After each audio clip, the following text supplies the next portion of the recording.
There's nothing more powerful than you.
Um,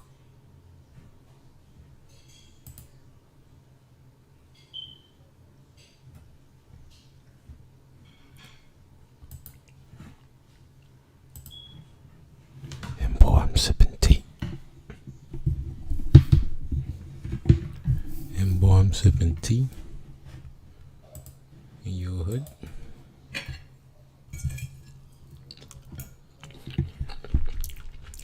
but basically it's the VST wrapper settings. And so it's going to look like this. And right here is what we're looking for, where you set the MIDI input and the MIDI output. So I'm just going to set it to 5.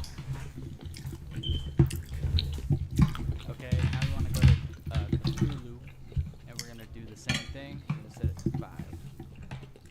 Just like that. So now, when I hit a note in Cthulhu, it's going to play electronics. And we want to get rid of the stock, like, synthesizer sound that Cthulhu plays by default.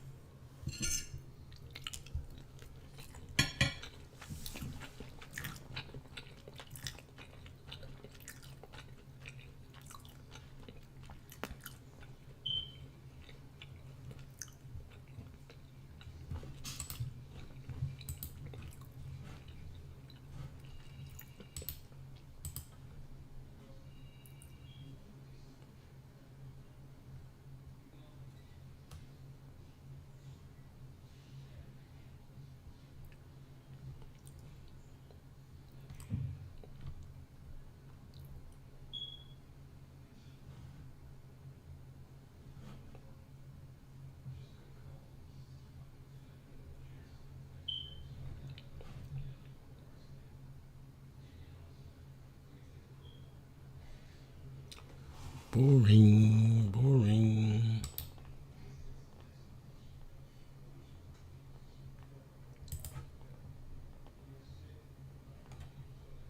Boring.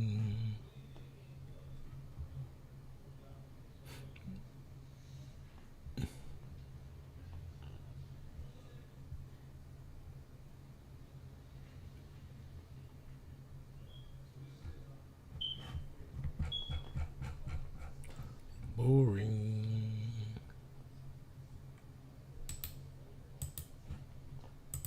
A man with few friends or no circle at all. That's someone. Boring, boring.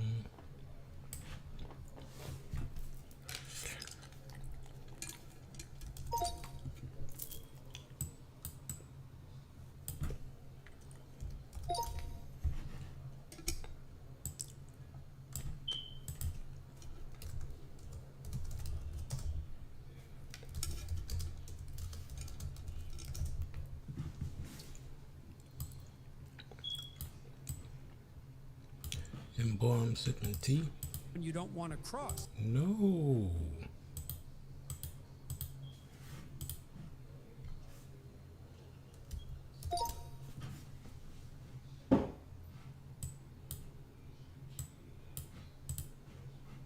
He's learned through tough experiences that quality always beats quantity. He doesn't need a crowd to feel strong.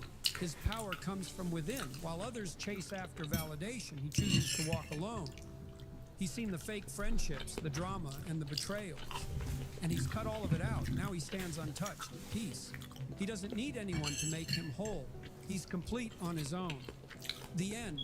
One genuine friend holds more value than 100 phony ones. His circle is small, his trust is earned, and anyone who brings trouble is swiftly removed. He values his time, treating it like royalty.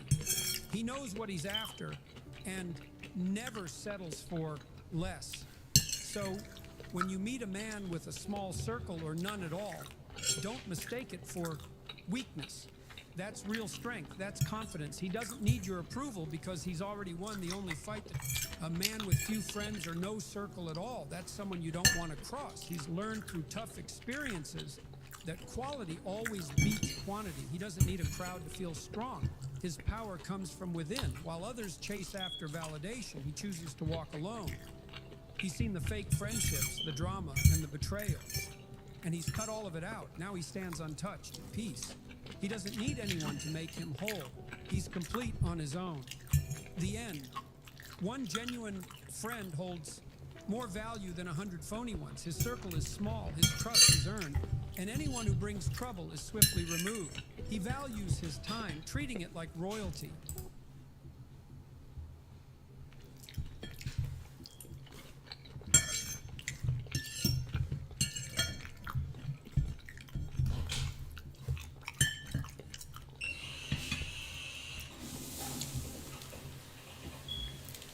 His circle is small, his trust is earned.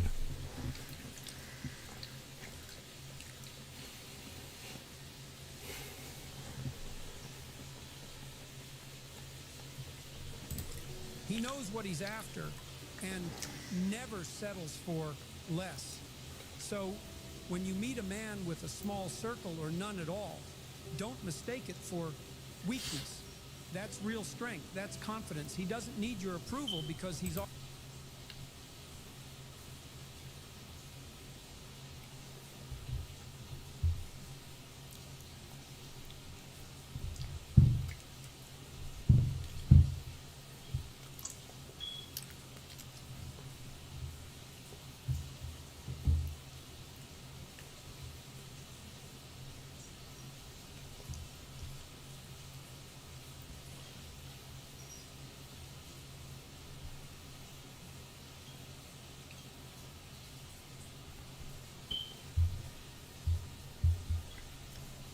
already won the only fight. A man with few friends or less. So, when you meet a man with a small circle or none at all, don't mistake it for weakness. That's real strength. That's confidence. He doesn't need your approval because he's already won the only fight. A man with few friends or no circle.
One of the things that I've realized is that people that are self-reflective, that rely on cerebral horsepower, that pay attention, that think in a detailed way, the more nuanced that your thinking is, the fewer people are going to be like you.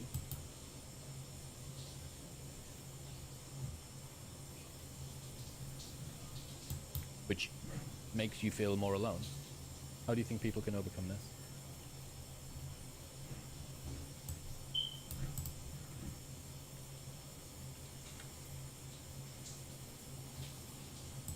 Well, I would say that hasn't been my experience exactly. Because as I started to make my thoughts more public, they seem to appeal to more and more people. And so I don't know if that's a threshold phenomena, because maybe it is, you know.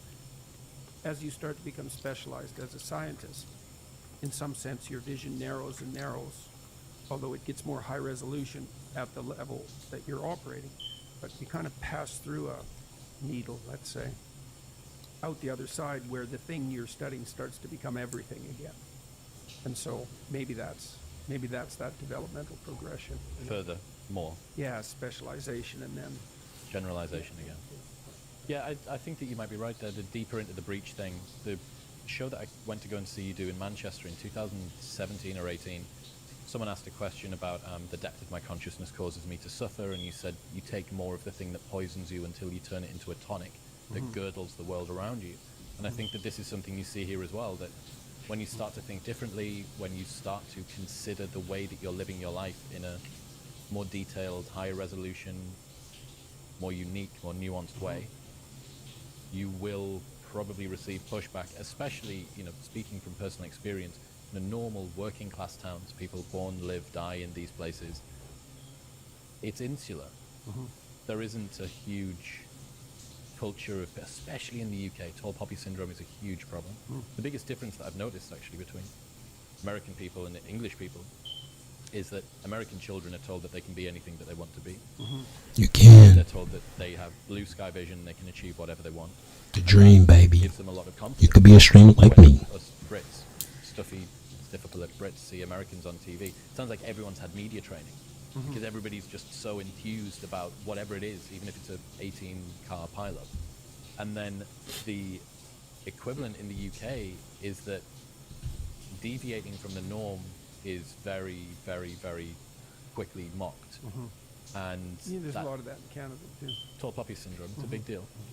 Now, The Japanese have that saying too, except it's the nail that sticks up above all the rest is the first one to be struck down by the hammer. And there's some truth in that too. There's some truth in that, but some Call me, and just all are like very me, different just words. like me. when you roll the clock forward, what you end up with is American children that then become adults who look around at the world and say, well, hang on, this wasn't what I was promised. I was told that I could be anything that I wanted to be. I was told that I could have anything that I wanted to there's have. a difference between you can earn everything that is earnable and you deserve everything there is. So that message can become, what you say, can become misinterpreted in a narcissistic manner. And I think that has happened to some degree, especially as people have had fewer and fewer children.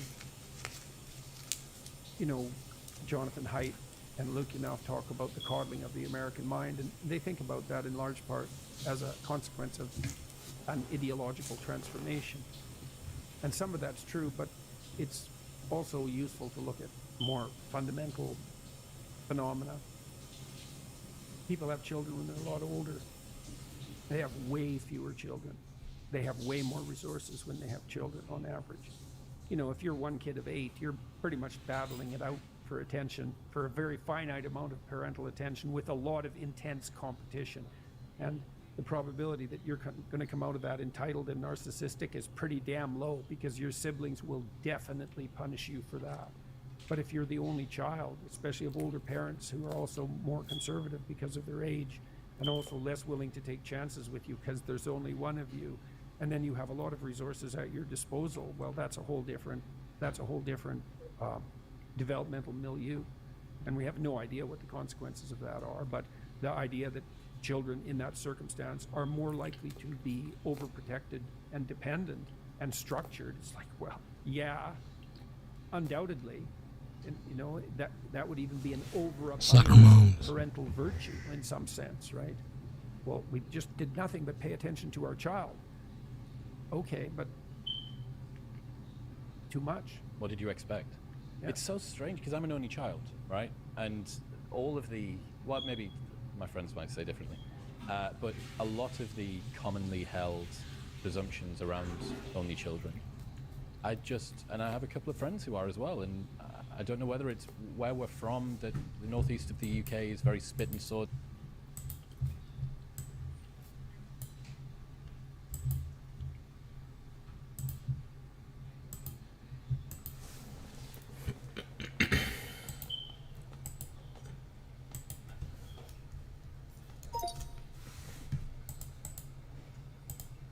It's salt of the earth people. It's, grab your bootstraps and your boots and start pulling. And I just haven't seen that. What is it through your clinical practice? Would there This might not be a primarily working class phenomena, the coddled mind phenomena. That could easily be a middle class and upper phenomena. Is there something, was there a common trend, or from your reading have you found that only children tend...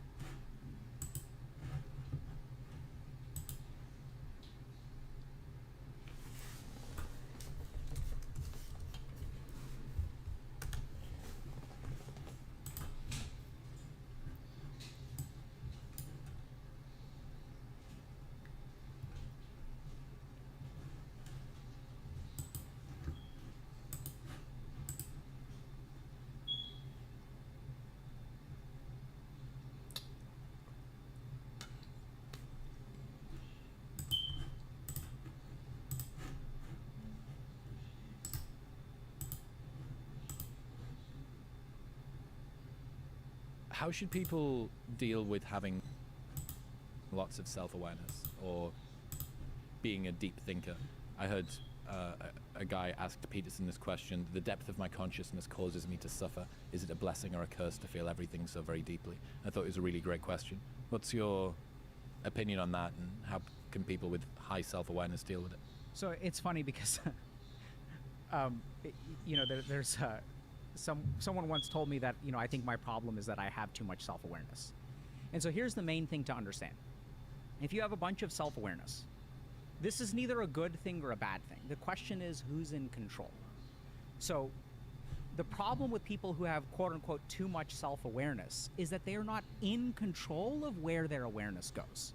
So if I become hyper-aware, so we even see this in cases of people who have psychosomatic illnesses. So if you look at people who have things like irritable bowel syndrome, Don't need that information.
We'll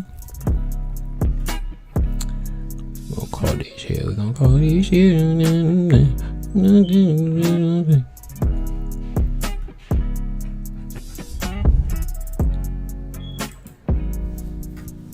Like 2025.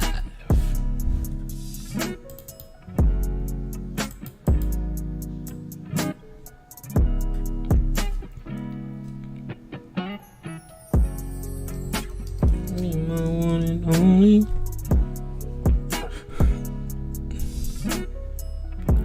All we could do, we could.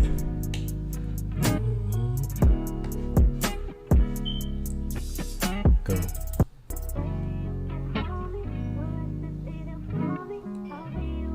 Only, just love me, just love me.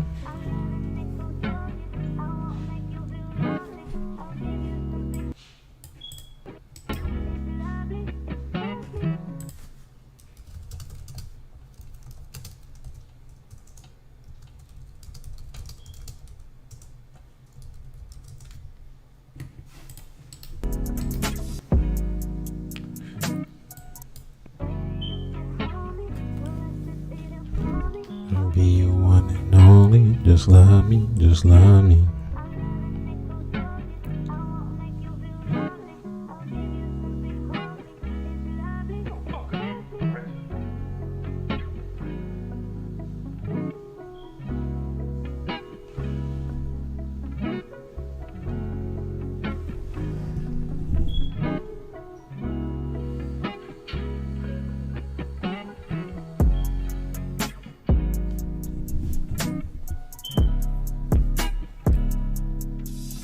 Hey. Yeah.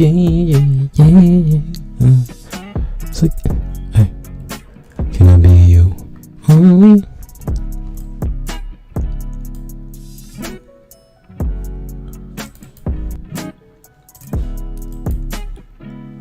Hey,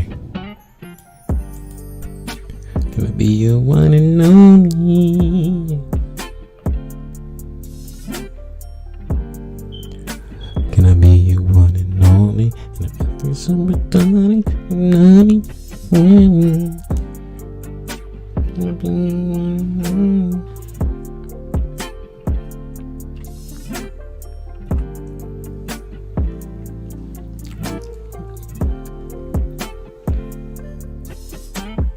you can call me.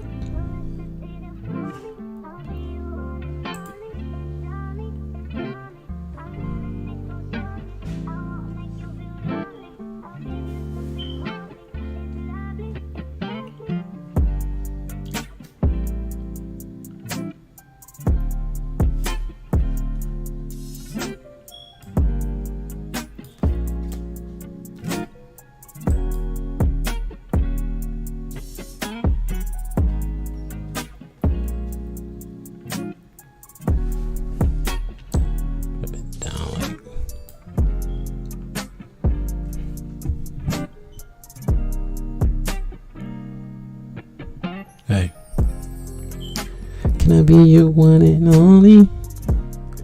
Love me, just love me, just love me.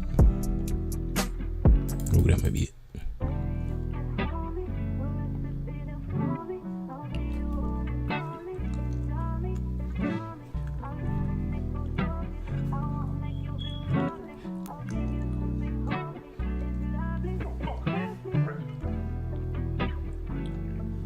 Say you come, say you come, say you come, say you come, say you come, say you come. Hey, can I be your one and only? Say you come, say you one and only. Say you come, say you come. Can I be your one and only?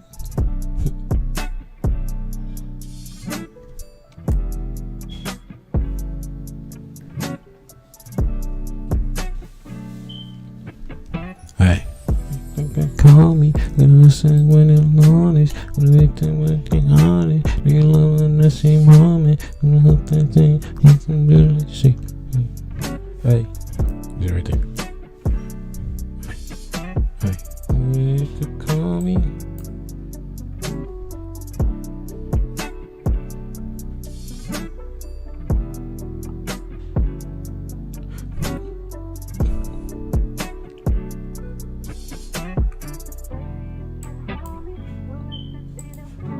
I'll be your one and only. Just love me, just love me.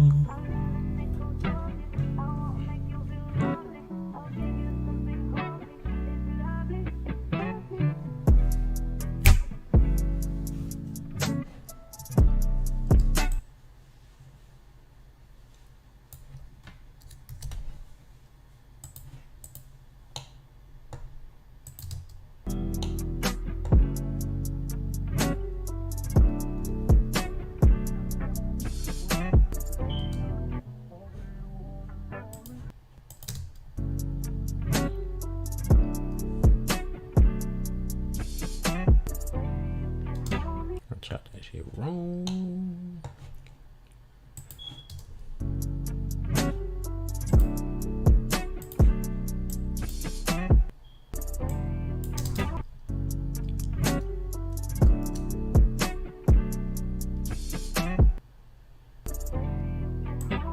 I kinda didn't though.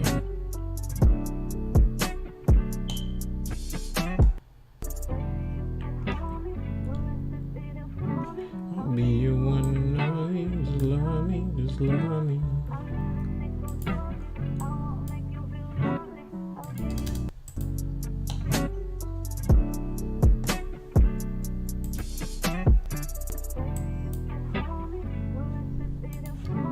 I'll be your one and only. Just love me, just love me.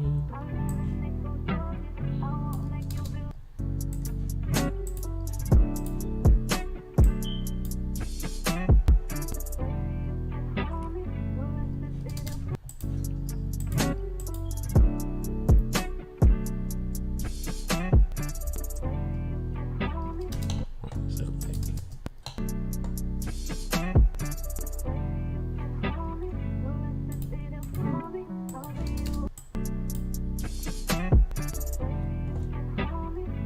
That fake sound like it.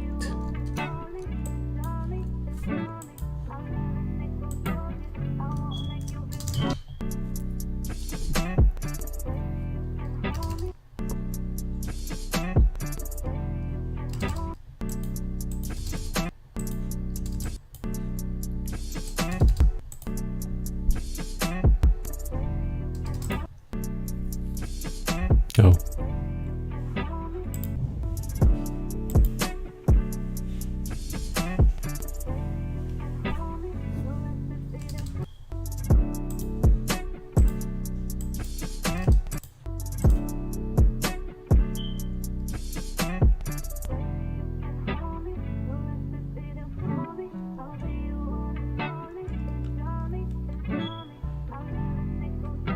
You know, naughty, everything gets summertime. Just love me.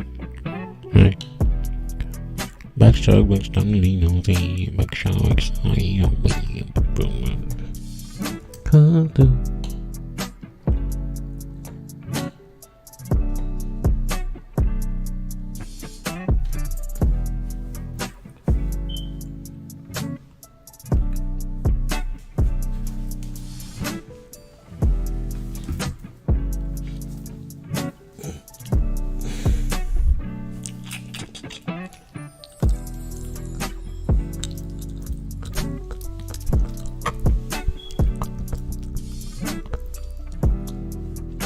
Can I be your one and only?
this.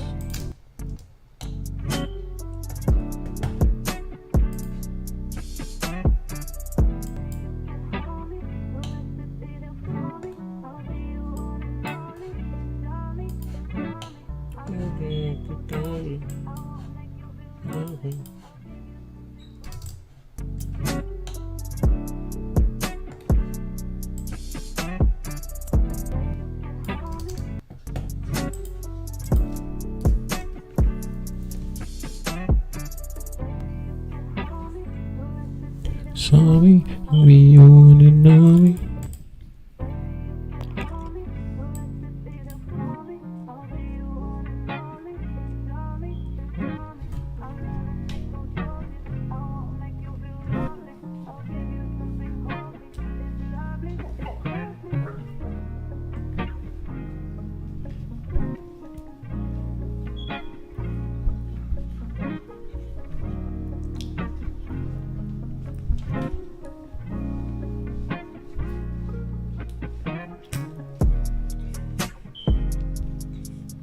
Hey, I'm born at that.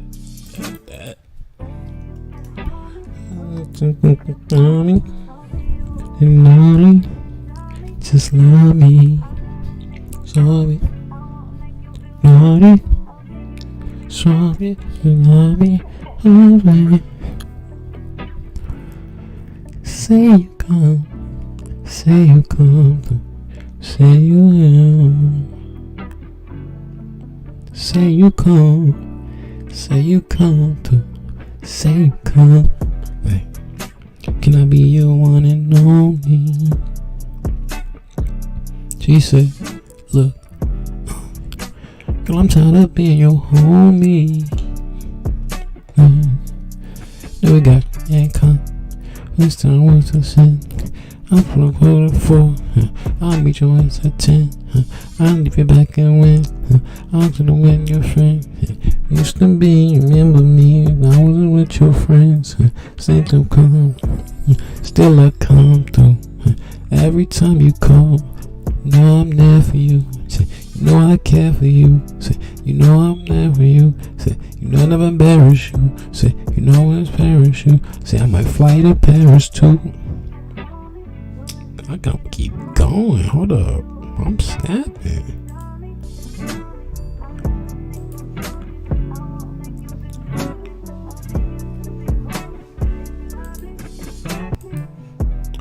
Stab it like right there.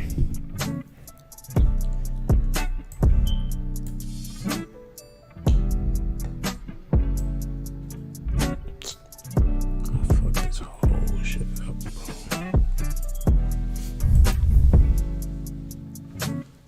See your ass.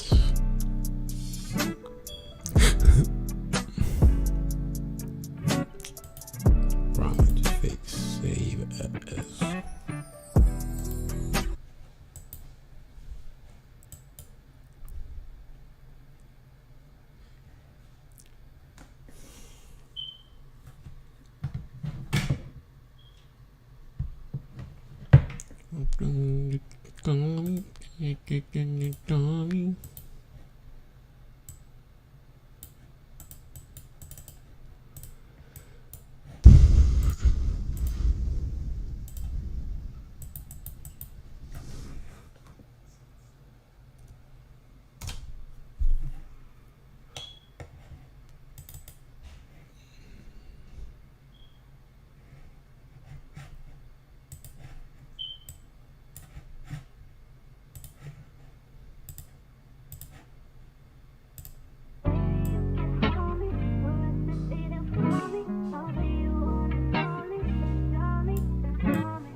I'll be your one and only. Just love me. Show me. Awesome. Just love me. Say you come. Say you come through. Say you will. Say you come. Say you come through. Say you come. Hey. Can I be your one and only?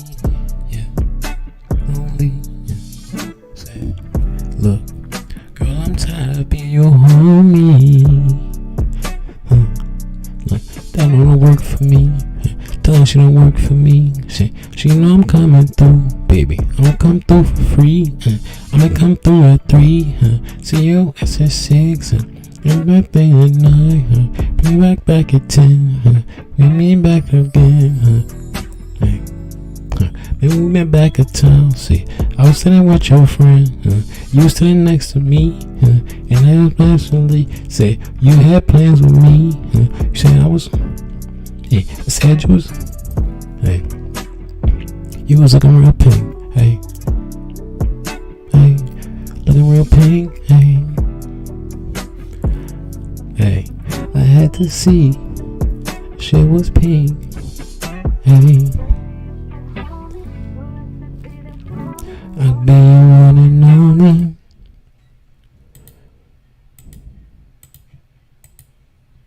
She didn't work. Can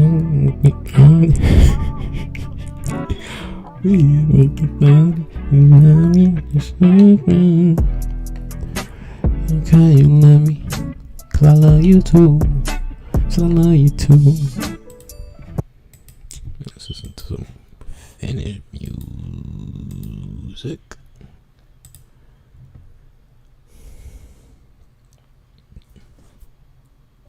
If you have an hour this week, you can learn 100 songs on the piano by learning just 4 chords. These. Check it out.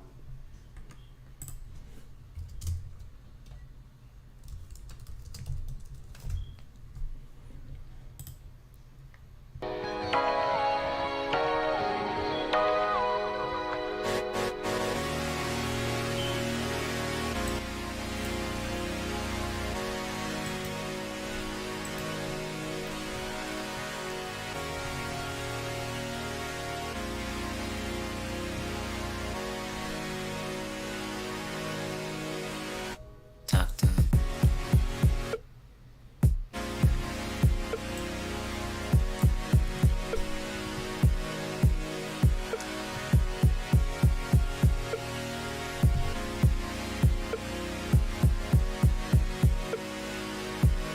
Yeah, like I said, it's her head on my hips. 2 gin and tonics, we hit the club and I sipped. And like Al Brunner, I think she need a refill. Plus I sing with her brother, she think I'm Billie Eilish. So stylish, dope eyelids, manicure nails, lace front wig. Must be friends, you thick. Fell so hard, let's broke parents. I mean, Look at what she did to me. 5'2", she like a kid to me. But we got chemistry and I dig her energy.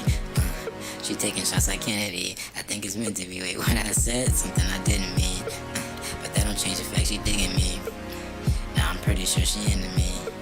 I think she feeling me, so I let her know. I was kinda hoping you, was kinda hoping you, was kinda hoping you, was kinda hoping you, was kinda hoping you, Was kinda hoping you. was kinda hoping you. Set it up. It's 2:19 with shorty bopping, I'm lit. Hey. Tell me she love me, I'm finna count my chips. Push me into the car and put her face on my lips. Then I See your her text. send her home and I dip. So silent. Her license. But I need your love. Oh. Want your kiss. Yeah. And I'm ripped. Yeah. Next to your electric stove with all your pots and pans. But what I didn't know was you a hot demand. Spent every cent I had to get to Prospect Ave. But what's good, you ain't try to make it last. So when your boyfriend came back and you gave my things back and you switched my contact name, kinda felt like we were jealousy of that. Wish I told you were more than me. Than that.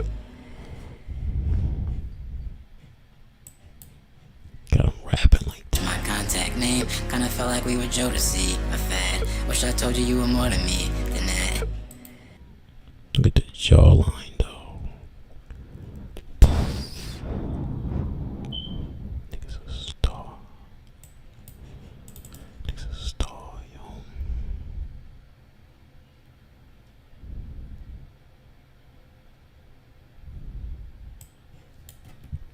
Star.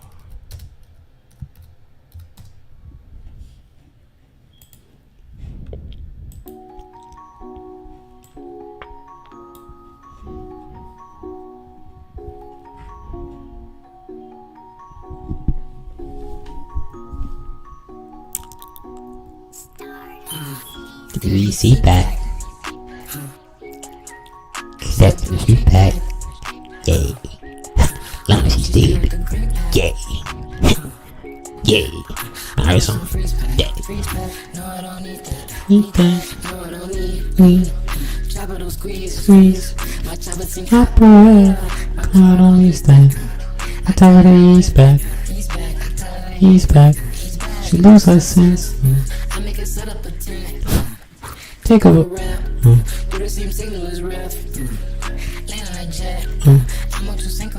For real, for real. Hey.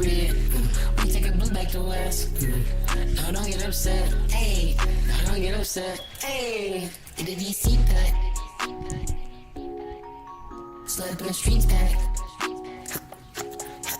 She stay with the green pack. Mine was on free pack. No, I don't need that. Thumb on my deck is a death of disorder. Thumb on my deck is a death of disorder. Thinking I drop my chains in the water. Then I'm gonna marry a girl from New Orleans. Jesus. City, I feel like I'm Jordan. I pull up on set, but this in the chorus. No. To the DC pack. Slap in the street pack. Mama, she stay with the green pack. Hey. Now it's on freeze pack. No, I don't need that. No, I don't need that. Hey. Slap in the street pack. Mama, she stay with the green pack. Mama, some freeze pack. No, I don't need that.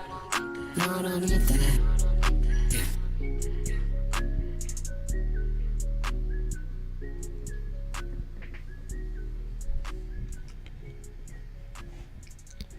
How Liddy is, yo. Why she running right there? I'm filming. Get out of the way, loser.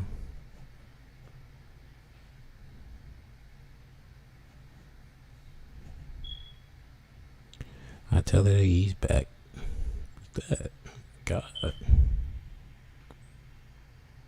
She looking right. Tell her I could trust you.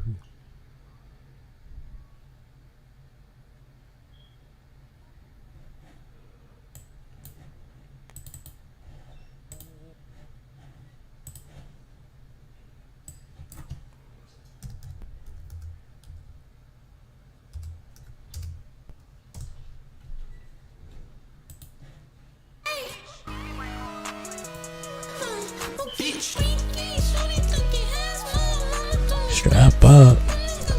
Chubb talking about her. Still shirtless.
What can I say? Kinda hoping you could show me how you feel. Tell me about your passion. What's the latest fashion? I don't care who's asking. Be a man of action. Emotions are distracting.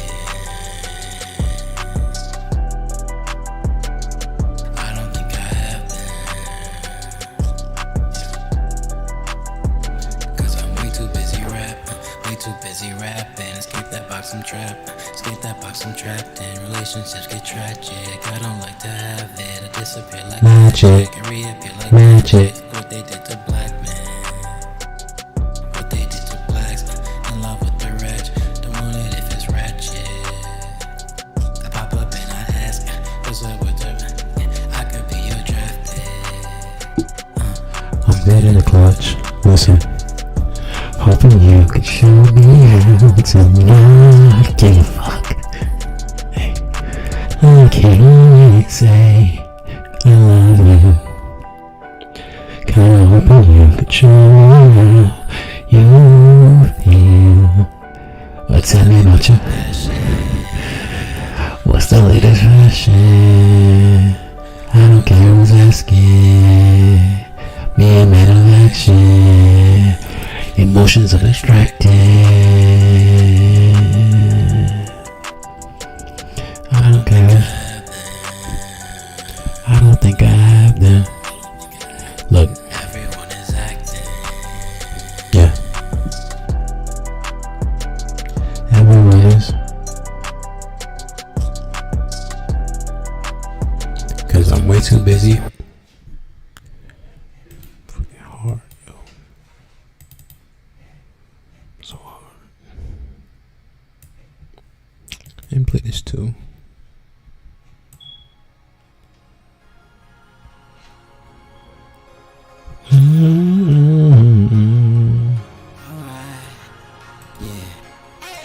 Can't be moonlight. And you be like, yeah, yeah, Alice. Yeah, yeah, Smoke like sauce. yeah, yeah. Like right. Alright. I hope you feel alright. Hey. Game your bitch like yeah. All this sauce, yeah. Smoke like sauce, yeah. On the moonlight, yeah. Right. Alright.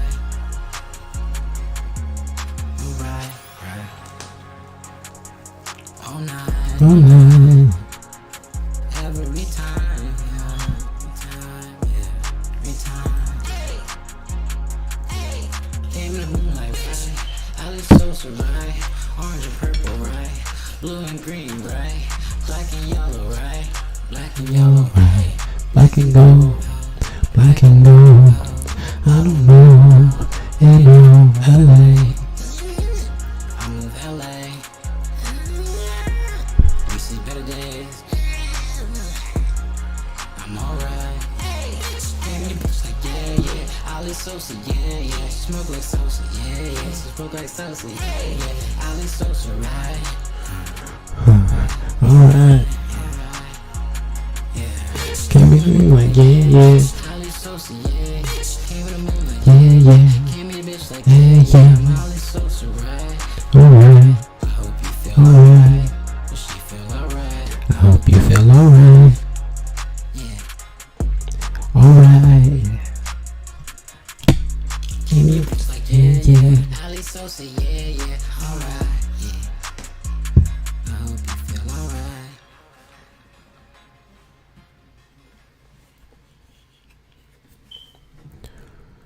Shout out DJ Taylor.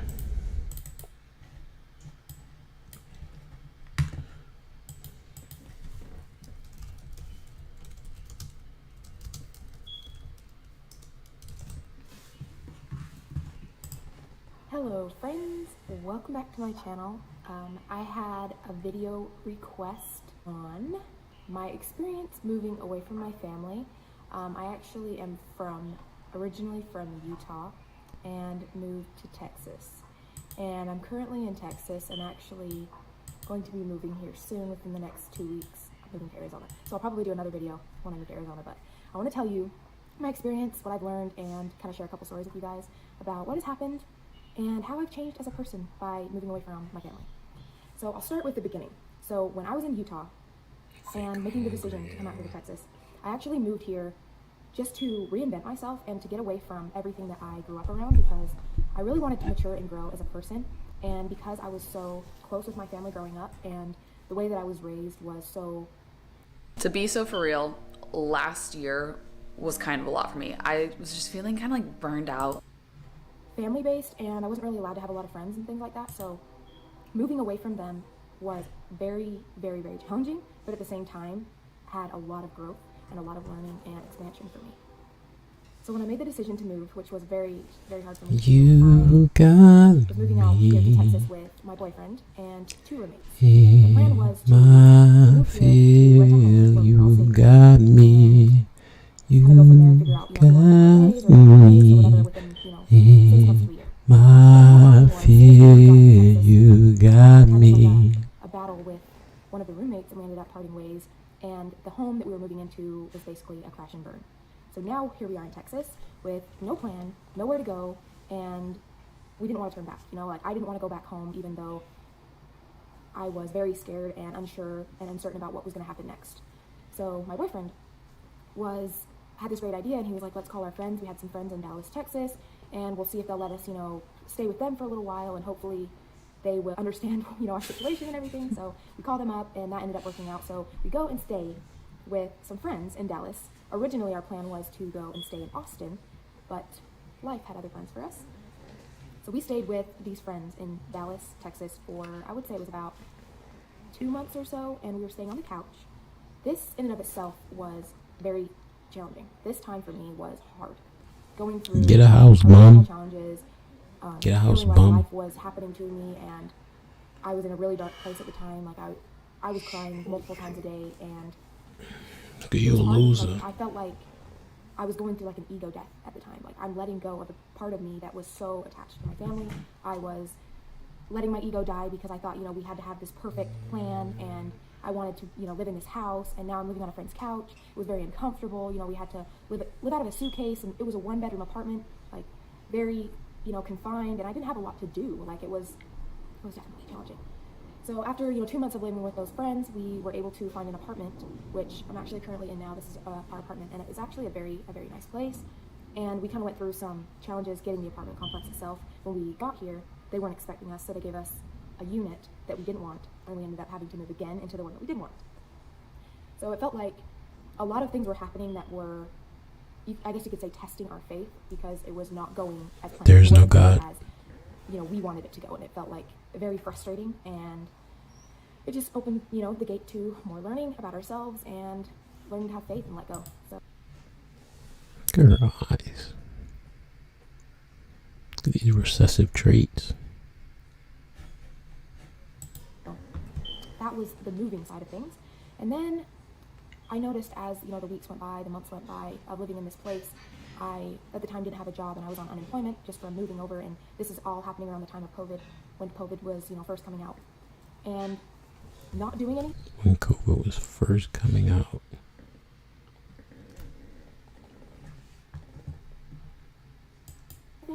Is probably the hardest thing for me.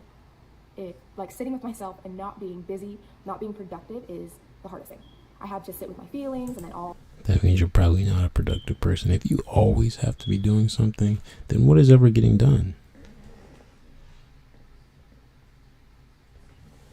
Think about that. Right? If you're always building,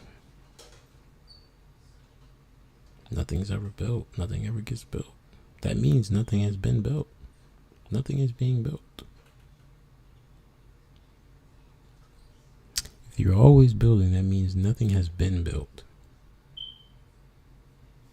Your whole life is under construction. In order for a thing to change, something has to stay the same during the process of transformation. It's called an abstract catalyst.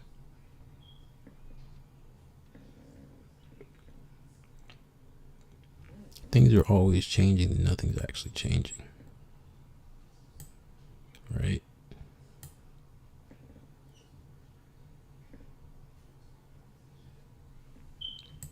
all these things started coming up, all the emotions that I haven't processed through, and that was another thing that was very transformational for me personally, was allowing myself to process through a lot of emotions that I had stuffed from my past, and allowing myself to grieve the loss of my family. And it is insane to think how close I was with my family. Moving out here really showed me that, and showed me how codependent I was. It showed me how I had no trust in myself, because I was always relying on my family and the people around me to make the decisions for me.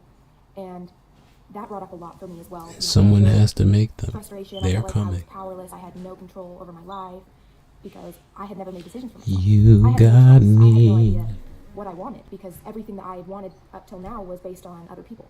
I was making decisions based on what was best case scenario for my family and not for me. So here I am in Texas, sitting in, you know, this place where I literally have to be completely at home with myself and reinvent myself. I have to figure out, who am I?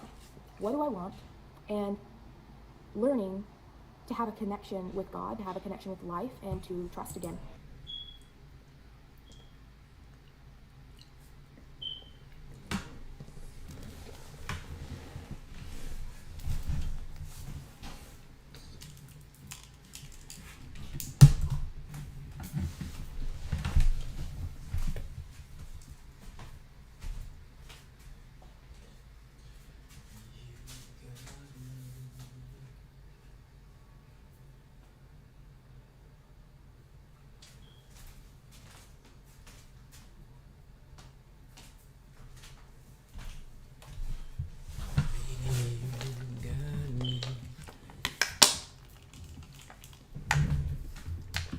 Because once again, up until now, I had basically destroyed my relationship with God because of the church and the religion that I grew up in was portrayed God as this male figure in the sky who punishes you when you don't do something a certain way. God is a boy. God favored the masculine and the man, and there was just such a negative connotation when it came to God, and that was another piece that I uncovered and had to learn and process through moving here because I had to trust. I had to trust in something, and because I didn't want to have a relationship with God because of my past. That was a very What do you trust in? I don't know. Figure that out. very humbling experience for me because I didn't know what to believe in. I was like, I can't trust Read a myself. book. I can't trust God because I don't believe God has my best interest at heart. Like, you know, look at all these bad things that have happened to me. My life has been crap. You know, why would I believe in this man in the sky, basically? And through this past, you know, year of praying, of falling to my knees and surrender and being in. How old is this girl? This girl. This girl is 45. So yes, in darkness, you know, like being in serious, deep depression and reaching points where I didn't want to continue anymore. That was like a normal occurrence for me. And it showed me that I can't do this alone and that I have to believe in something bigger. But through that, I also learned that my belief system around God was so warped. Like, God didn't want me to be punished. God didn't want these bad things to happen to me. And honestly, none of it was happening to me. It was happening for me to help me grow, to help me mature, and to learn to trust myself, because all of us really do have to learn to trust ourselves. Like, we can't go through life just expecting other people to make decisions for us, or we're living our lives for someone else. And so I'm so grateful for that. I'm really grateful for the experience, even though it was very, very challenging, and I can't pretend like it wasn't a very dark experience for me, and it showed me the depths that I can go to, and it gave me the faith that I can get myself out of it. And I have to appreciate my boyfriend Austin, especially for being here for me during this time, because I don't know where I would be without him. And him being the man in my life, and he's been so supportive through everything that I've gone through. And that's been another learning experience. I'll have to make another video about that, but challenging, and I can't pretend like it wasn't a very dark experience for me, and it showed me the depths that I can go to, and it gave me the faith that I can get myself out of it. And I have to appreciate my boyfriend Austin, especially for being here for me during this time, because I don't know where I would be without him. And him being the man in my life, and he's been so supportive through everything that I've gone through. And that's been another learning experience. I'll have to make another video about that, but the way that I grew up and how men were and how they treated women was completely different than the way that this man treats me. And that's probably all I'm going to say. I'll make another video about it, because that has been just such a blessing in my life. It would make me emotional if I keep going into it. But yes, so I just appreciate him being there for me. And that kind of brings me till now. And within the past 2 months now, I've just been having awakening and epiphany and this opening to the truth of life, this opening to myself, and truly finally being able to see the light at the end of the tunnel, being able to see, wow, all of this pain, all of this darkness, all of this sadness and grief has been for me. This has been to transform me. It's literally like a butterfly. I've been in this cocoon, in this darkness for so long, and I'm finally re-emerging and learning to trust myself and learning who I am and what I want. And it's been a beautiful, beautiful, challenging, transformational, profound experience. And I can't imagine what Arizona's going to bring, and I'm actually more excited now, whereas before moving to Texas, I was very scared. I was, oh my gosh, I was like pee your pants scared to move here. And moving to Flagstaff, Arizona is actually something that... Yo, Flagstaff is fire, yo. Have y'all been to Flagstaff? Yo, chat, if you've been to Flagstaff, come in.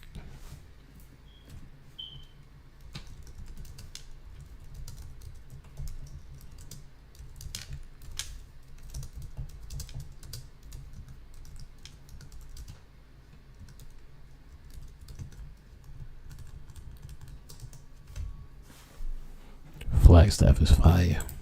Is exciting for me. I'm actually excited to move there to grow more. I mean, beautiful trees, just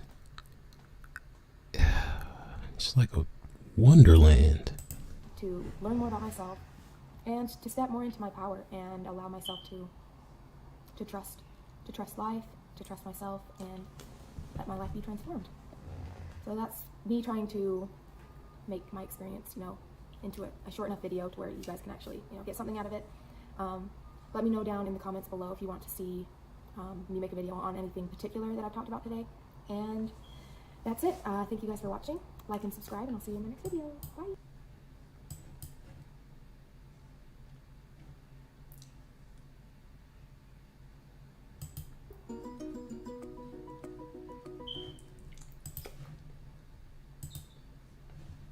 So I'm here to check. Hello friends, welcome back to my channel.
Hello beautiful humans, welcome back to my channel. I wanted to make today's video short and sweet for you guys. Basically what I want to touch on is the importance of prioritizing and investing in yourself. So I have a very strong belief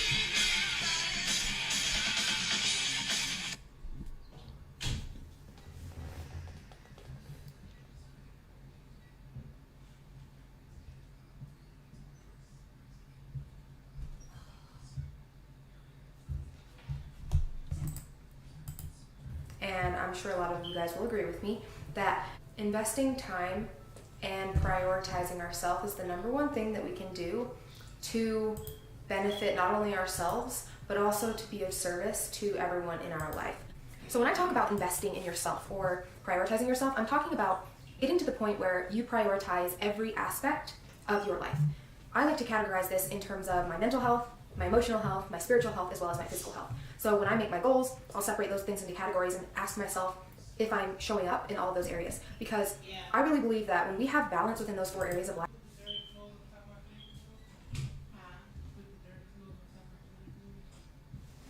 Think I did that. I must have did that. Say that again? Said I must have did that. Oh, you thought that?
showing up in all of those areas. Because I really believe that when we have balance within those 4 areas of life, we really open up the doors for us to be able to thrive and really be able to fill our own cup, give ourselves what we need so that we can then eat. But I do think that we can constantly be growing as a person. I'm actually going to be changing up my YouTube channel a little bit. So I'm going to be making it more of a podcast type style because I want to get more people on here to have really engaging conversation, because I love having conversation with people. I think we can learn so much from having conversation, getting to know people's backgrounds, their belief systems, where they come from, and of course why. Anyways, with all that being said, I'm just ready for a change, and I feel like kind of switching up the way that I've been making content is really resonating with me. I feel like I'm ready for a change in the way that I share content on YouTube because I just feel really inspired to do so. I'm looking forward. Hello friends, welcome back to my YouTube channel. This week, right? The second thing is movement.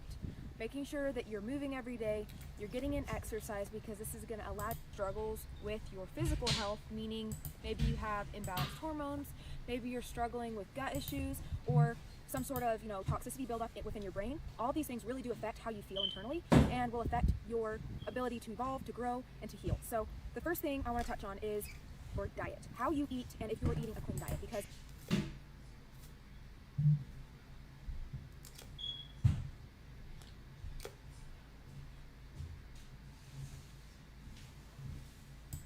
what you are consuming is the number one thing that is going to affect your health. Common sense, right? The second thing is movement.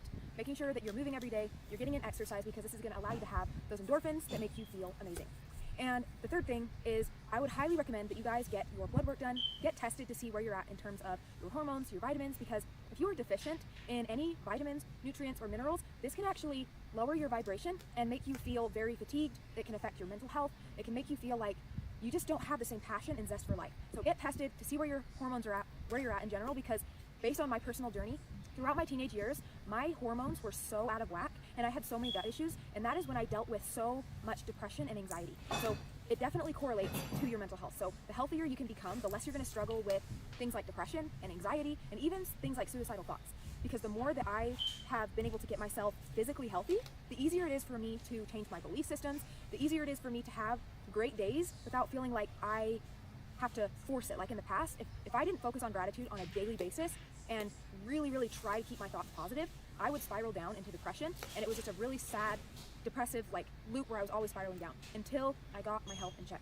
When you are healthy, you're going to feel good because you just feel good. You don't have to force yourself to feel good. So the whole point of this video is to say, if you are someone out there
feels like you've done so much healing work, you've done so much shadow work on yourself, and you're doing all these things, but for some reason you still don't feel good, chances are something's off within your physical health. So get checked, figure out what it is, because I promise you it'll make a world of difference, and it really helped me out personally. So I wanted to share that message.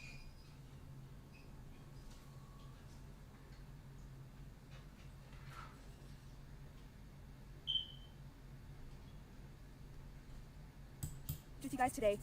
That's the video for this week, and if you guys like content like this, of course, you can leave me a comment down below and like the video. It does support the channel, helps me grow, and I will see you guys in next week's video.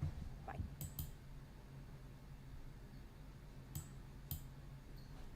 She scared as when she read on my charges, white bit fake, so fake she adopted.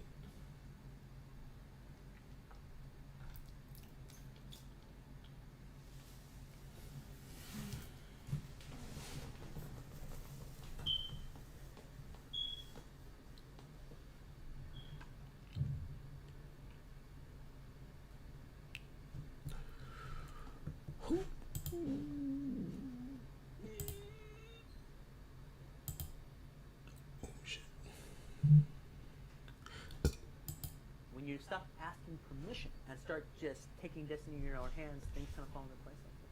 I think it was just I had the bravado that I could make this movie anyway. I had bravado when I walked into people's office. When they look at the script, well, we don't like this, and can you change the third act, and can you put a lady in it, all that stuff. I was like, well, I can't.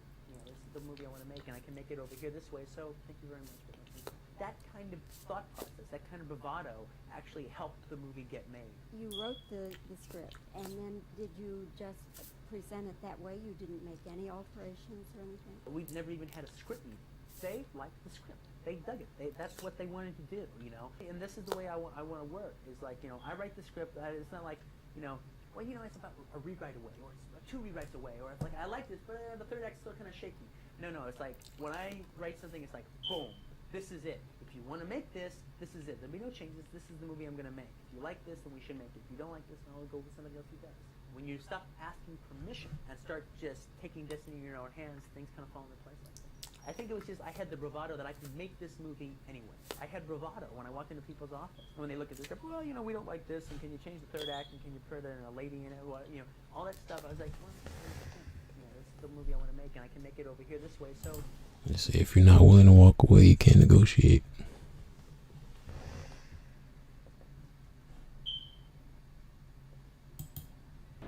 How do you do that? How do you build your own infrastructure? Yeah. Okay, well. Tend to be one way or another? No. So you just get huge variance in them as well? I don't know the answer to that at the level of individual psychological data. There might be a literature. I'm not aware of it. That, for me, that was more a response to Haidt's book on the coddled mind. I thought, okay, fair enough. Coddling of the erotic mind. What's driving this? It's not just ideas. It's a huge demographic switch. It's a huge transformation in the way we raise children. We're 10 years older when we have our children now. That's a lot older. When you're 18 and you have a kid, you're still a kid. And that there's some wildness that's perhaps not so good about that. But there's also perhaps a higher proclivity to go off and live your own life. And then, how much should your children be left on their own? The answer is as much as they can tolerate. And how much is that? Well,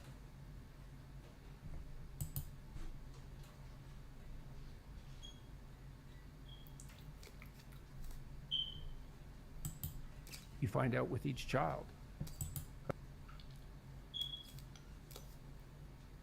But it's certainly possible to not deprive your child enough. What's happening, people? If you enjoyed that, then press here for the full, unedited episode. And don't forget.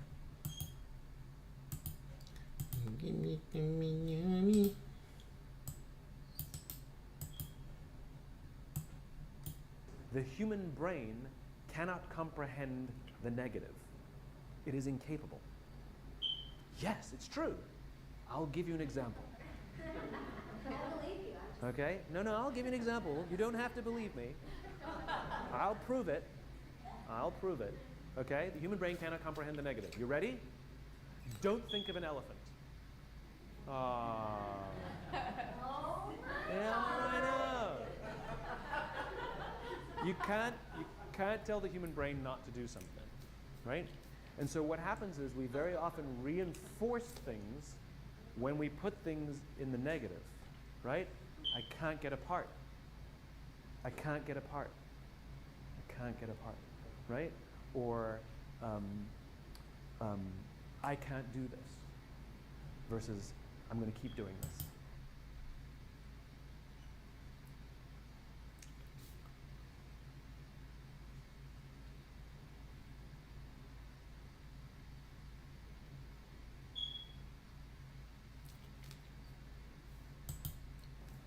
I'm going to keep doing this. I'm going to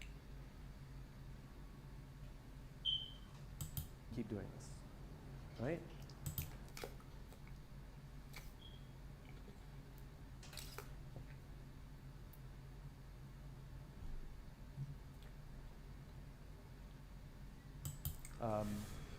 And it's such a huge thing to convert things into the affirmative.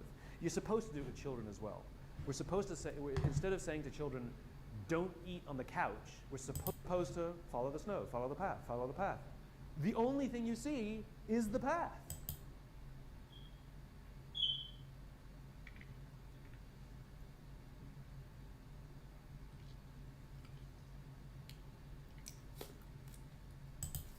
Skiers know this.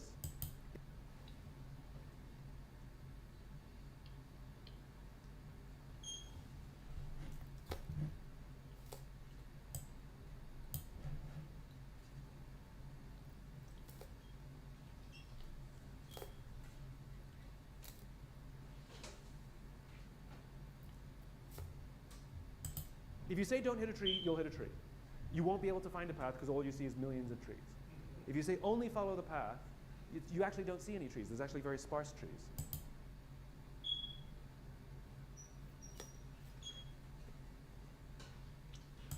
There's plenty of path, there's plenty of snow. It's the same thing for you. If you focus on the obstacles, all you will see is obstacles. If you focus on the path through the trees, all... Listen, we're gonna get in a cab now and head back up to the hotel before we go to the airport. If we jump in the cab now, I'll show you how to build your own infrastructure. Okay.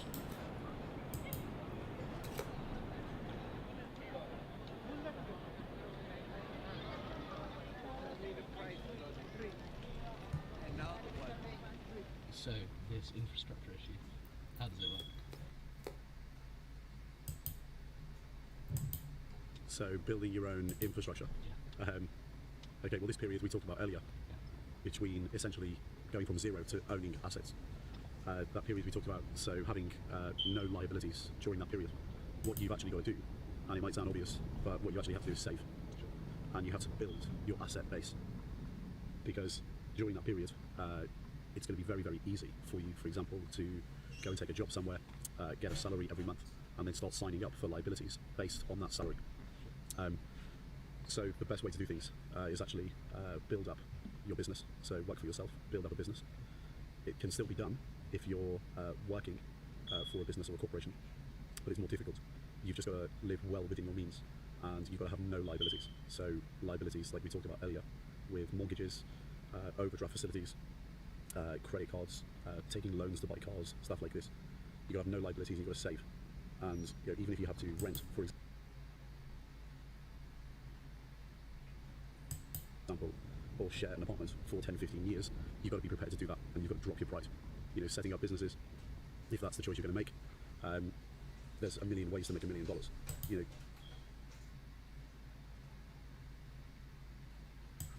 can start off small, and you don't have to have hundreds of thousands of pounds, hundreds of thousands of dollars to start businesses off. Most small businesses you can start off with nothing. So if that's something that you want to do, that's the way you have to do it. You have to start small and build this asset base. So during that entire period, going from zero up to owning assets, it's saving and having no liabilities. And in its entirety, what you're trying to do is essentially build your own infrastructure. So you're building your own pension.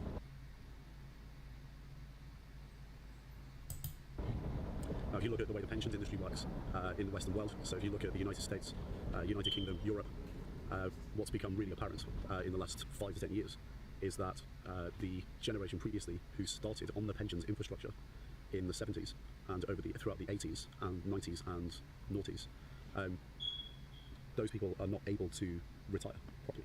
So if they can't do that, it means the pensions question or the pensions solution has not been met, because the whole point of the pension is that it provides you income in retirement, and these people can't retire. So pensions infrastructure has failed in the Western world. So whether that's the fault of the system or the fault of the people themselves, it's probably a mixture of the two. But essentially the stats are across the US, Europe, United Kingdom, the annual national average salary in each of those regions is basically equivalent to what an average person pension.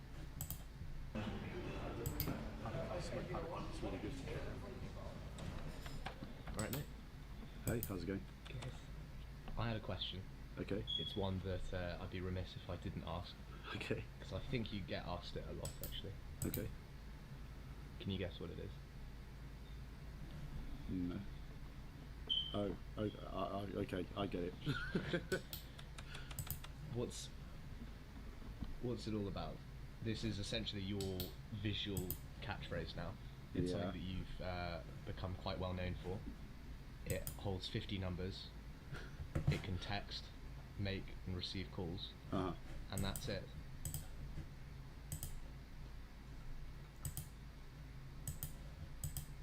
Sure. So what are your views on the alternative, which are smartphones? Compound. Make music while you're on stream. You're getting stream content and you making music. Well, this is exactly what I've been talking about in terms of valuing your time. So we had that discussion about valuing time, and how people don't value their time generally. Well, the smartphone is a perfect illustration of that. And I ditched my smartphone 2.5 years ago. I used to have a BlackBerry, and since I actually ditched the BlackBerry, I've been the most efficient I've ever been in my career. So I get 200-300 emails per day. Now, if I actually spent the time to go through every single one of those emails each day, I would actually never get anything done. And actually 90% of those emails that I get per day mean absolutely nothing. They don't add any value to my life. Me even responding to them would actually waste the time of the person sending them to me. So there's absolutely no point in responding to them or even reading them to begin with. I know they're nonsense before I open them. So it's a complete waste of time. And smartphones obviously have the email function, and everybody has that. I tend to schedule, because I get so many emails, I tend to schedule 30 minutes every few days to go through all of them. And that's all I need. I probably get back to about 30 to 50 emails every couple of days. That's about it. Now, apart from the email function on smartphones, you've also got messaging systems. Now, these instant messaging systems with all these notifications, combine that with emails. With a smartphone, my phone would literally be pinging during the working day, every 2 or 3 minutes. And it's just a huge distraction. And think about what people do on these messaging systems. Most of the time, they're just talking to people that they don't really know about nothing that adds any value to either person in that conversation. So, I grew up in an era, for example, where if somebody, say, telephoned you on your landline at home on a Monday, I'm talking like as a teenager or as a kid, someone called you on a Monday and said, do you fancy meeting up on Thursday? And I'd say, well, yeah, okay, I'll tell you what, I'll meet you up on Thursday at midday by the tree in the park. And we would just meet there. There'd be nothing or no conversation in between. These days, just to have a meeting, if we have the same conversation, there would be 25 messages in between the initial conversation and actually meeting about nothing. And it's just a waste of everybody's time. And look at the way things go now, like in restaurants. You've seen it. Everybody's seen it. The family or the group of people or even a couple on a date. And everyone's just sitting there on their smartphones staring at their phones constantly during dinner. It's just totally unsocial as well. So it's not good in business and it's not good socially. Now, to highlight this in numbers terms, what's the real cost of having a smartphone? So let's say, for example, you value your time at $100 per hour, and you spend an hour a day on your smartphone talking to a lot of people you don't really know or care about nonsense. What does that actually cost you per year? Well, 365 days a year. That's costing you $36,500. But what if you value your time at $1,000 an hour? It's 365 grand a year. That's the real cost of having a smartphone. But the causality works the other way around. So I'm not saying here, when you get rich, ditch the smartphone. It works the other way around. You have to ditch the smartphone to begin with in order to value your time correctly and get rich. That comes later. And something as well that a lot of people ask me is, if you're in the financial markets, how is it even possible for you to keep in touch with what's going on without having a smartphone? And I think that's the most ridiculous question ever.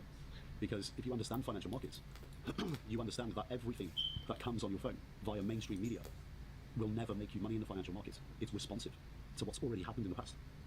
Your job as a trader and a portfolio manager is to predict the future. It's useless. So for me, and especially in my position in the financial markets, young people, my advice would be literally go through cold turkey. Do what I did. Ditch the smartphone. Spend 1 or 2 months doing cold turkey. It'll feel really weird at the beginning because you'll pick up your phone and you won't be typing away. You'll only get SMS and telephone calls. But it will massively improve your life. You actually become so efficient, you can't even imagine how efficient you become. Your life changes really quick.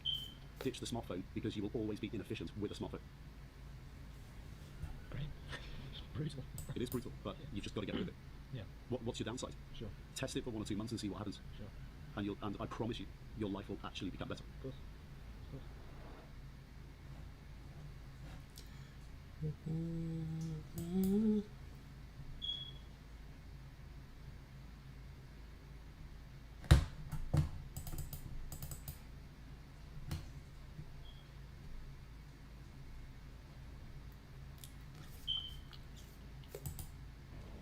We've just been to Westminster University, finish up the paperwork for Thursday's seminar actually.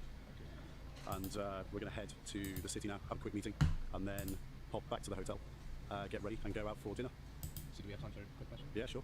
Because I've just been thinking, yesterday we were talking about risk, how people calculate it wrong. Yeah. And it's just this running theme over the past week or so. We're talking about people calculating things wrong, making the wrong decisions when it comes to their money and their lives. Why don't people know this stuff? Well, really what it comes down to is the traditional education system. This stuff isn't taught in the traditional education system. And when you think about it, in the education system, this question of how to make a success of yourself, very clearly, this isn't in the curriculum of the traditional education system. And when you think about teachers and school or university, you look at the infrastructure that they are part of. It's pretty obvious that teachers during your entire childhood are really the spokesperson of the infrastructure that they're already part of, so they're obviously going to be protective of it, and they're going to champion the traditional education system. But the problem is that these people that are part of it, they're always giving you the debilitating message, which is not, or the opposite of the principles or requirements to become successful. So you have to look at it objectively, and it's very obvious that teachers themselves in the traditional education system have a conflict of interest with potentially your own objectives if you want to actually get freedom and success. It's not part of the curriculum, and the teachers are not going to teach you it because it's not part of the curriculum, and they're protective of their own infrastructure. Now the ultimate example of this, I guess, is your parents. So your parents have always been part of the infrastructure. They came through the traditional education system, and your parents are protective of you. And because they're protective of you, they're going to try and ensure that you do the right thing, or what they think is the right thing. So for example, taking a job, it's safe. So what we were talking about earlier with risk, your parents also have a conflict of interest, and that conflict of interest is emotion. And with them being protective of you, that's driven by emotion. And additionally to this, so imagine you go to get a new job, or you go and get a business set up for yourself, a business infrastructure, or even a business deal. When you go to your parents and ask them for their advice on what you think is the right financial decision or right career choice, what's going to happen is your parents are going to probably default to the answer of, well, that looks risky, or I wouldn't do this if I were you. Your parents at the end of the day are protective, and they want to be proud of you, but they don't necessarily know what's actually good for you. Only you really know what's good for you. So for me, it's two things that it comes down to as to the reasons why people don't know this stuff. It's the traditional education system and your parents, and overall that's conflict of interest. And what you've actually got to do is seek out alternative education and seek out mentors, so successful people that do not have a conflict of interest. Now, if you can manage to do that, then you set yourself up in a situation where your education begins when you leave school or university. And that's what people have to remember. Really, your education doesn't start until you leave school or university, because that's the real world. And you have to seek out the alternative education, say no to your parents in terms of financial advice and career advice. If, for example, your parents are not wealthy, they're cash flow poor, They're asset poor. They don't know what they're talking about. They're wrong. They've made all the wrong decisions themselves. They don't know. Your parents don't know.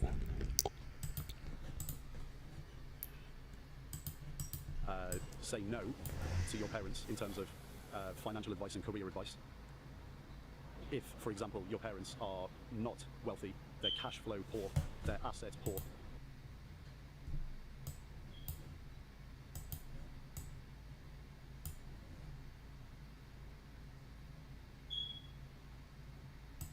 In terms of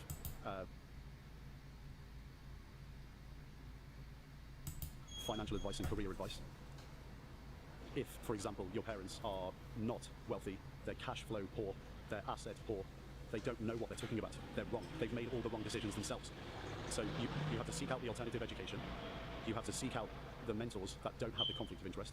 So, for example, if you go and work for a corporate and you're assigned a mentor, well, that person obviously still has a conflict of interest because as you come up through the company, you might end up becoming one of the people that challenges their job. So there's obviously still a conflict of interest. So you have to look at things objectively and make sure when you're seeking out the alternative education and the mentors that there's no conflict of interest. And that's why people don't know this stuff, because from childhood,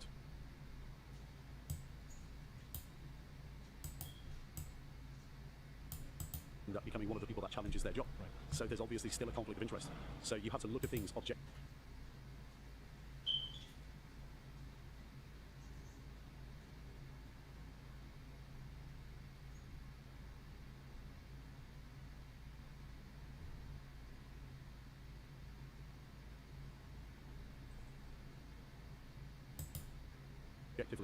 And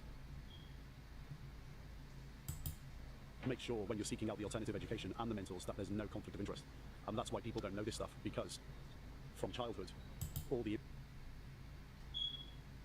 infrastructure that's built around them creates an environment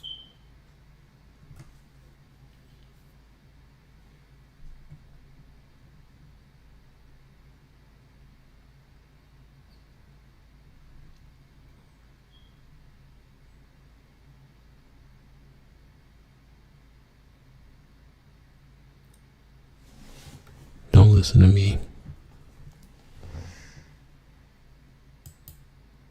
where debilitating messages are provided consistently via conflict of interest. That's why people don't know it. So people have to just seek out the alternative education and seek out the mentor.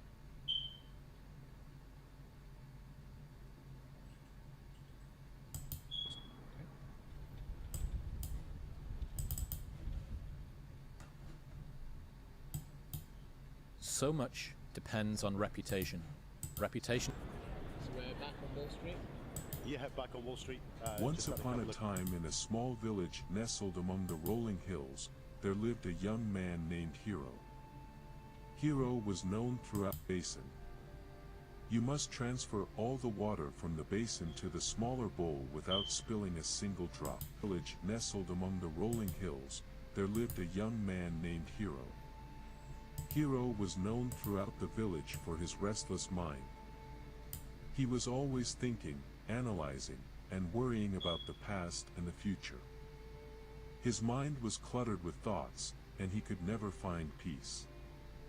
One day, Hero heard about a renowned Zen master who lived on top of a distant mountain. The master was said to possess the secret to finding inner peace and tranquility. Intrigued, Hero decided to embark on a journey to seek the wisdom of the Zen master. After days of arduous travel, Hero finally reached the top of the mountain. There, he found the Zen master sitting quietly, his eyes closed in deep meditation. Hero approached the master and bowed respectfully. "Master," Hero said, "I have come seeking your guidance. My mind is restless, and I yearn for inner peace. Can you teach me how to empty my mind?" The Zen master opened his eyes and looked at Hero with a serene smile. "Empty your mind, you say? Very well, I will teach you," he replied. The master led Hero to a small courtyard adorned with a beautiful garden. In the center of the courtyard, there was a large stone basin filled to the brim with water. Hero watched as the master picked up a ladle and dipped it into the basin, scooping up a ladleful of water. He then poured the water into a smaller, empty bowl. "Now, Hero," the master said, "your task is to empty the basin. You must transfer all the water from the basin to the smaller bowl without spilling a single drop." Hero looked at the task before him and felt puzzled. How could he possibly empty the entire basin of water into such a small bowl? Nonetheless, he accepted the challenge and began scooping water from the basin.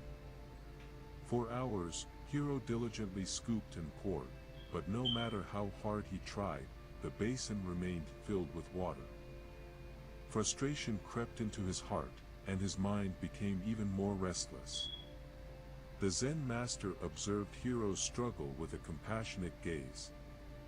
He walked over and gently placed his hand on Hero's shoulder. "Hero, my dear student," the master said softly, "you are trying so hard to empty the basin, but you have forgotten the first and most crucial step.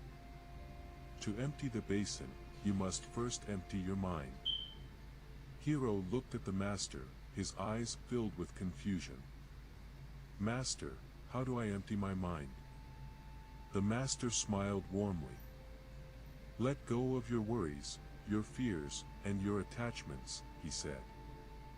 "Focus only on the task at hand. Be fully present in this moment, and the rest will follow." Hero took a deep breath and let go of his frustration. He stopped trying so hard to empty the basin and instead focused on each scoop of water, savoring the sound and the sensation of it. Gradually, he entered a state of flow, his mind becoming clear and his movements effortless. As Hero emptied his mind, something miraculous happened. The basin seemed to respond to his newfound tranquility. With each scoop, the water flowed effortlessly into the smaller bowl, and the basin gradually emptied. Finally, Hero poured the last drop of water into the small bowl. He looked at the Zen master with amazement and gratitude.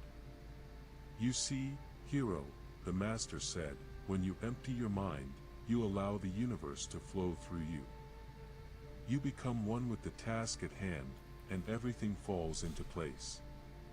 Hero realized that true peace and clarity resided within him all along. From that day forward, he carried the wisdom of the Zen master in his heart, reminding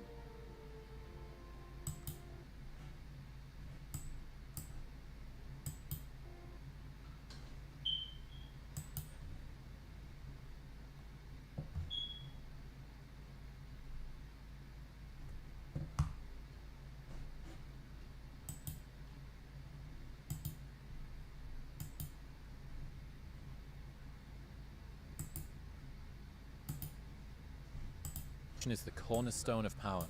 Through reputation alone, you can intimidate and win. Once it slips, however, you are vulnerable and will be attacked on all sides. Never let others define it for you. You know, so when I wrote the 48 Laws of Power, I've somebody through my whole life loves playing games. I don't mean that in the abstract sense, I mean literally, like chess, backgammon, sports, poker, whatever. And I like the cleanness of a game. It's like you do this and you can win it. But there's also a psychological element in it. So particularly when you're playing poker and you're bluffing, and I was always fascinated by this.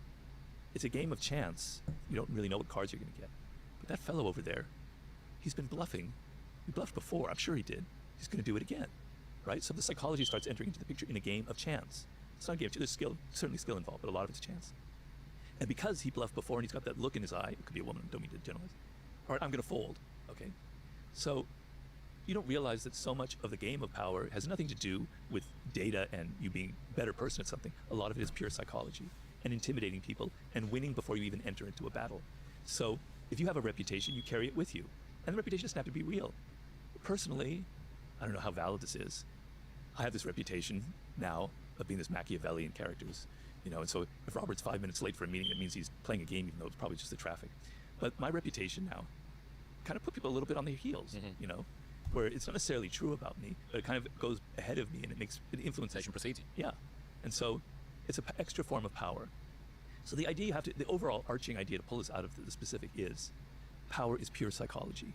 Pure psychology. And what I mean by that is, the CEO of a company, he doesn't get there based on, it's not like baseball, whereas balls and stars, soccer, sorry, you probably don't even know what I'm a Texas Rangers fan, I'll have you know. Oh, okay, all right. Well, it's not like baseball where balls, you have a good batting average, or OPS, all right, you're going to get in the lineup, they're going to bat you in the cleanup spot, okay? Life isn't like that. So the way somebody rises to CEO, and I know because I was on the board of directors of a publicly traded company, is not about metrics. It's not about things that they've actually done. It's about psychology, right? People rise to positions of power because they know how to play the game, and they know how to play the game with psychology. They know how to appear, they know how to play the optics, they know how to intimidate, they know how to say less than necessary. They know all the psychological little gambits. And that's why I wrote the 48 Laws of Power. It's kind of like, this is the game of life, the game of power. The rules are a little bit nebulous. But here's how you play. You play by mastering these little psychological bits. One of them is your reputation. I'm fascinated by reputation and credibility, especially given what I do now. But my previous life, I was a club promoter. You were what? Club promoter. I ran nightclubs for a very long time. Club promoter.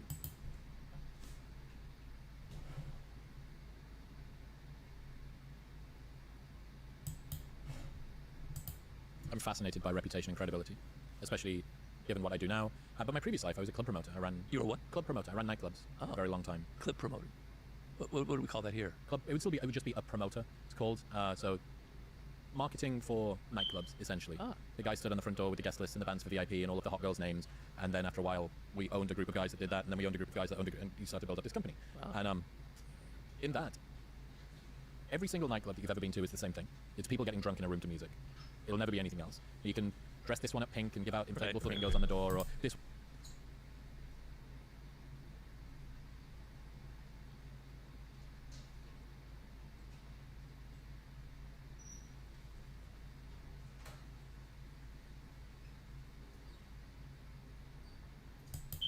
This one's really cheap, or this one's on a Wednesday and it's sort of naughty that you shouldn't be going out on a Wednesday. Dress it up however you want. It's people getting drunk in a room to music. That's all it's ever going to be. And what I realized from doing that was the power of reputation. Now, this isn't the reputation of a person, it's the reputation of a brand. But if your company is known for always putting on good parties, then you get to benefit from that. And what happens is, when you have a reputation for putting on good parties, people come. More people come. Which you makes have your better parties parties. good. Yep, correct. So this is this sort of odd, and this is the really important point. Never let others define it for you. When you are vulnerable, you'll be attacked on all sides. Because as it's going up, it precedes you. It continues to do work for you, exponentially growing and growing. But when you're starting to go down, even your best work will sometimes be derogated to be worse than it is. So you have done something that is good, but because of your reputation, you're a liar, you're a phony, you're a grifter, you're a shill, you're a fake. That's right. Yeah, credibility is the one thing that you should never sell because you cannot buy it back. There is no return policy on your credibility. And people are so, getting back to the word stupid, I mean, they post things on social media when they're young and not realizing that 5 years later when they're trying to get a job at a law firm, they're like, sure, they're doing incredibly ridiculous things on Instagram, and that's part of their reputation. Everything you do is reflected through the social world, right? Nothing is in isolation. People are continually judging you. So you have to be aware, you have to think before you post. You have to think, how are people going to take this? If I say this stupid, rude thing that comes right out of me because I don't control my tongue, it's going to ruin one false step will ruin your reputation. There's a British MP who is on the receiving end of a tweet from 2009, which has come back around. I think I read about this. What was that? Like, get these Estonian retards out of my house right now. So I don't mean to laugh at them, it's terrible. Estonians are very smart people. Get these Estonian retards out of my house right now. Or I want these, whatever. And she's had to do this groveling apology. Oh, God. But, I mean, when did Twitter start? Probably 2008 or so? This is, just early. This is the equivalent of the Big Bang. This is like, whatever it is, microwave cosmic background of tweets. And, I just love that. I really think that the reputation point can't be overstated. And, I've got to see in this industry as well, both whether it's authors, podcasters, YouTube, there are some people who have traded reputation and credibility for money or for short-term trades that didn't make sense and they've not ended up coming off in one form or another. They tried to cash it in. Give me an example. You mean like going to Spotify and no, not to not name names? No, not that. Interestingly, with Joe's move to Spotify, that was something that he got an awful lot of credibility for, and that's one of the interesting things. Had it been with a different platform that didn't carry as much weight, gravitas, they have their own reputation, it becomes multiplicative as opposed to sort of subtractive. Yeah, no, of course. Like getting a Nike sponsorship is cool, hooray for you, that's not you selling out, but getting a sponsorship with some brand that everybody thinks is really lame, that is selling out. You're obviously only doing it for the cash. Yeah. But there's a ton of guys that have held political positions or have swayed with the wind, just blown with the way, whenever it goes this way, whenever it goes that way. And the interesting thing is, even if they've made a ton of money from it, even if it's been advantageous in one domain, I actually think that if you gave them the opportunity, they would give all of it back and some to be able to regain their reputation. I think they would give anything they could to be back in the cool kids club. and there's no return policy on credibility. Well, the other thing about reputation and credibility is it has to be consistent. So you have to, like, it's like a brand. You're known for something. You're known for being strong. You're known for being self-confident. You're known for being Machiavellian or whatever it is. Funny or lighthearted. Funny. Or, yeah. And there's a certain kind of, shape to it. And if you're like all over the map and you're going over here, your reputation is about that, it's about this, it looks weak. It makes it look like, because we want to feel like people judge on appearances. They don't judge on the reality of who you are. They don't know who I am or who you are. They judge on what they see and how we appear. And if those appearances, they want to have something consistent that they can grab onto. They want to say something simple. That guy is funny, and that's who he is. This guy's that. They want a very simple formula. And if you can't be consistent, if you're all over the place, if you're changing your ideas, you're conservative and you're liberal, blah, blah, and you're trying to tack with each wind to get power, yeah, you'll get some power that way, but it'll make you look weaselly. It'll make you look distrustful, and people won't like that, and your reputation will be one of somebody who has no soul, who has no core. So reputation also has to have a consistency, a core to it, a soul that binds it all together. Especially if it seems like it's being done for a contrived reason. I think people are fine with people changing their mind, as long as show me you're working. Explain to me how you got from that position to this one. Don't do it beyond the sort of tolerance level that we all have. Right. This is a little bit too much. Right. I've updated. I used to be pro this, now I'm anti that. Yeah, I really do think an awful lot about the value of reputation. And in another way, it's very, never let anybody else define it for you. Allowing that sort of vacuum to seep in loses you your power over your reputation, and it allows other people to derogate it. On the other hand, if you're a very Machiavellian person, poke holes in your enemy's reputation and you will destroy them. Bring up things that are inconsistent with their reputation, and you will have ruin. Be like popping a balloon. It'll just go whoop, like that. And I talk about how in that chapter, how P.T. Barnum played that game to ruin other people's reputation and make people wonder, is he really like that? I guess not, because I just saw this fact that contradicts it. So I'm giving you some very evil Machiavellian advice out there if you have enemies. In other news, this episode is brought to you by Element.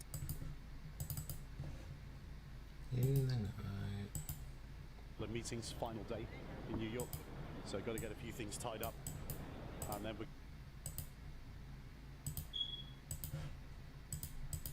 a company, when you take on debt, the company is limited. Sweet, just had a couple of meetings, final day in New York, so got to get a few things tied up, and then we're going to head up. So the other day we were talking about mistakes young people make, that people make in general, the two ways they kind of mistreat money, the perception of it. What are the other ways people get things wrong? Okay, so the other day we talked about the function of money and not understanding the function of money and what it's there for, but also talk about the emotional aspects towards money. The other thing that people really get wrong is mixing up what an asset is and what a liability is. And if you remember the other day when we talked about the function of money, we talked about capital markets, and we talked about money being a commodity and money actually having a price. Well, in the debt market, the price of money is interest, and in the equity markets, the price is that you're giving away an equity stake in your company, and that's whether you're going to the public markets to raise equity capital, or you're in the private market raising equity capital. But debt and equity is very different. So equity, when you're raising capital and giving equity in return, that's not necessarily a liability, because it can actually be an asset. The investor or investors coming to your company, who you're giving to an equity stake to, can actually bring something to the table and add value to your company. Now the debt market's totally different, because you're paying interest and you're doing it on a schedule. And you have a liability to make those payments on that schedule. And there's two ways of looking at it. There's debt within a company and debt that you take on personally. Now when you take on debt in a company, you're the director of the company, and you borrow money, and the business has the exposure. The company has the exposure to the debt, not you personally. So although it's still a liability, it's a different liability. Inside a company, when you take on debt, the company is limited liability. Therefore, you as a person do not have the exposure. The company does. Now when you take on debt personally, you're taking on the risk. You're signing up for the scheduled payments. And that is a liability that's different to when you do it through a company. Because if you don't stick to the payment schedule, then it means that you personally could end up insolvent, not a company, which is totally different. So even though debt is a liability in companies and taking on personally, it's a different type of liability. So for example, mortgages, that's the biggest liability somebody will ever take on in their life. But for the bank, that's an asset. Now, it's obviously much more preferable to buy that asset in cash, because you could end up paying 2.5, 3 times more for the property that you want to purchase, but you're doing it on a mortgage. You're taking a mortgage to purchase it. No wealthy people have liabilities. wealthy people stick to the principle that they don't want to take on liabilities, they want to own assets. So it's obviously much more preferable to buy for cash. But people feel like they have no choice but to borrow money in order to finance a lifestyle that they can't afford right now for cash, but they pay over, let's say, 25 years. But they do have an alternative, and that's what they don't realize. They can rent. Now, people think that renting is a liability, and they kind of group it in the same basket as debt. Well, it's not debt. It's not a liability in the traditional sense. If you rent, it can actually be an asset because you have no risk.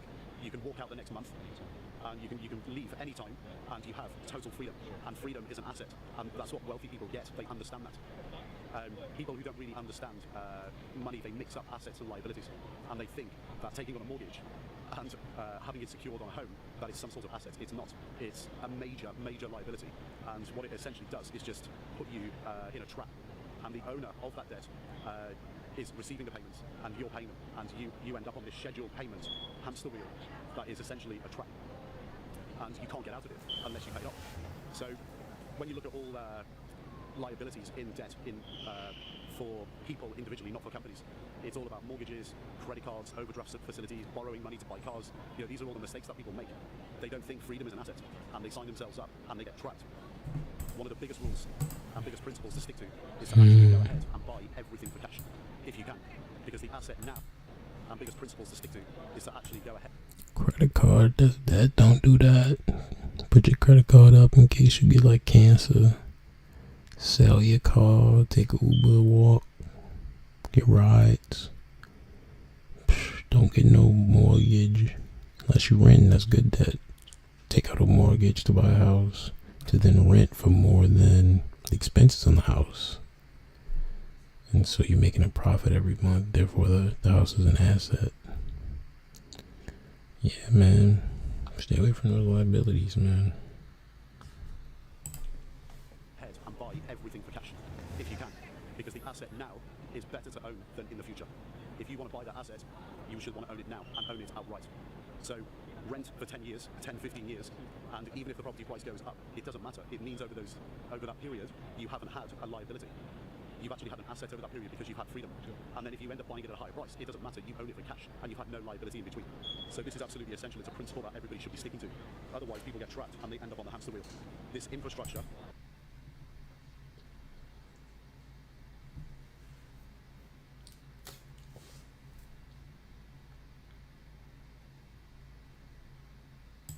that is built in the Western world, where people borrow money to eventually own assets but have liabilities in between. This infrastructure isn't necessarily designed to benefit you. It's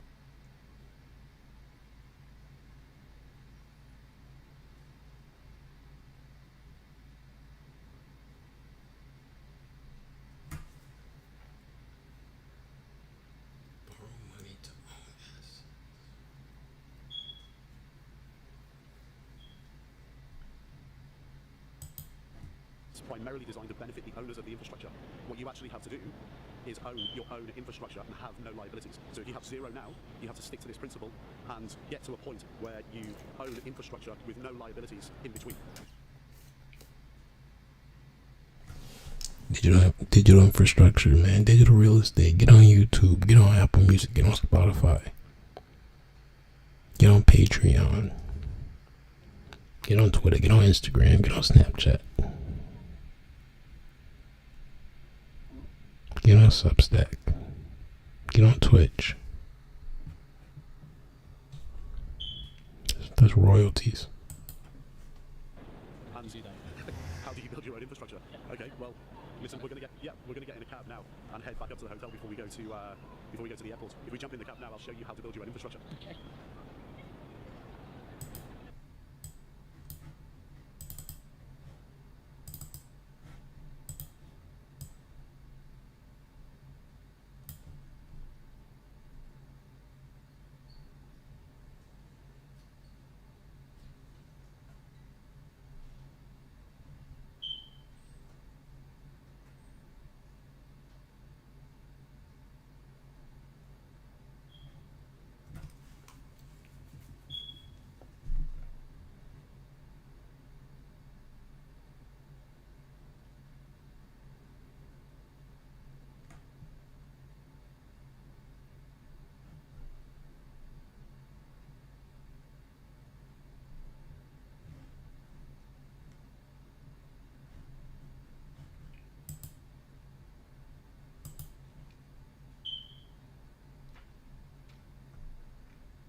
pension value is when they retire.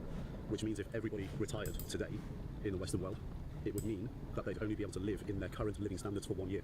And this is why everybody downgrades their lifestyle when they retire or rely on their children to pay for their retirement.